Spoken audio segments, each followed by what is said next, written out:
Thing పాము కాటు జరిగిన ప్రదేశం నుంచి ఆ పాము నుంచి వ్యక్తిని దూరంగా తీసుకెళ్ళటం, ఆ ఎన్విరాన్మెంట్ నుంచి దూరంగా తీసుకెళ్ళటం మొదటి అంశం.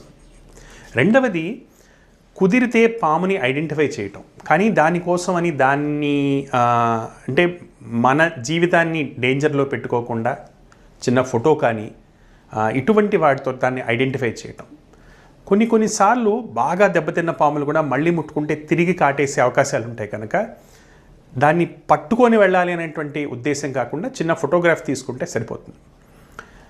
మూడో విషయానికి వస్తే అంటే ఎంత తొందరగా అయితే అంత తొందరగా పాము కాటు గురైనటువంటి వ్యక్తిని హాస్పిటల్కి చేర్చడం అనేది ముఖ్యం.